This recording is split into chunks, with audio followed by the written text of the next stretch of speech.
If this is your first time stopping by the channel, I want to say thank you. Now today, we're going to mix it up, or should I say switch it up, no pun intended. We're actually going to be doing a video game review on the Switch console, and it's going to be for Pirate Warriors number 4.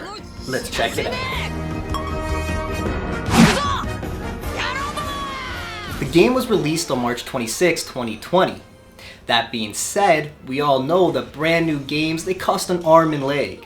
So at the end of the review, hopefully I can help everyone make that decision if we should buy it now or if we should wait a while. Because we all know that every game eventually drops down in price. The story of the game was actually able to re-immerse me back into the One Piece world. I forgot a lot of different aspects of the storyline. It doesn't cover everything because the One Piece world is so massive, it's so immense. But it does a very good job at retelling a lot of the important and essential parts of the One Piece story. The gameplay is very similar to the previous Pirate Warriors games, and this could be an advantage. You already know what you're getting into. This is for the Dynasty Warrior gameplay lovers. Or it could be a bad factor since it might get too repetitive. The one thing that made this game very enjoyable is the character selection. Now, there's an immense roster, and this definitely kept me enjoying the game. During the main story, you have the option to either pick certain characters or there's only a designated character, so you can only choose the character that they assign for that level. That being said, when you did have the choice of choosing between a variety of characters, it really kept me engaged in the game, and I was really excited to learn new combos and see what move sets different characters had, and this was actually, a great bonus to this game. Personally, I never played the previous Pirate Warrior games, so for this to be my introduction to the series, I actually really enjoyed it and I really loved it. The main campaign has 6 different arcs, and it actually kept me involved in the game for a very long time.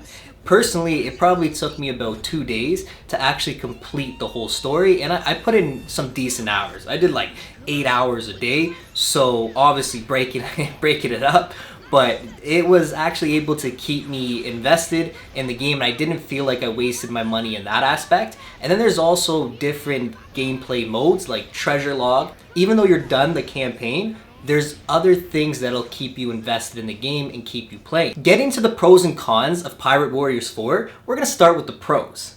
A definite pro is going to be the character roster. This list is huge. You got 40 plus characters to play from, and it was very rewarding to beat a level or a mission and seeing a character being unlocked. Another pro is the vast content. Getting into the negatives, something that really obviously stood out to me was just the repetitiveness. It can get redundant. You're essentially doing the same thing. You're going to certain parts of the level and you're just kind of clearing it of enemies. You're defeating a boss, you're defeating a leader, and you're making sure that the red areas are turning blue so they become your territory, and you and your allies are obviously taking control of the whole map. I just personally felt that I was getting bored at times, but because of the great kind of fighting mechanics, it did keep me engaged, but it was something that I was kind of like, oh man, like I wish there was a little bit more to this than rather just going and smashing through hordes of characters. But this is that type of style, this is that type of gameplay, so I knew what I was getting into. Another negative that I found was just the camera movement. So manually I had to move it a lot of the times.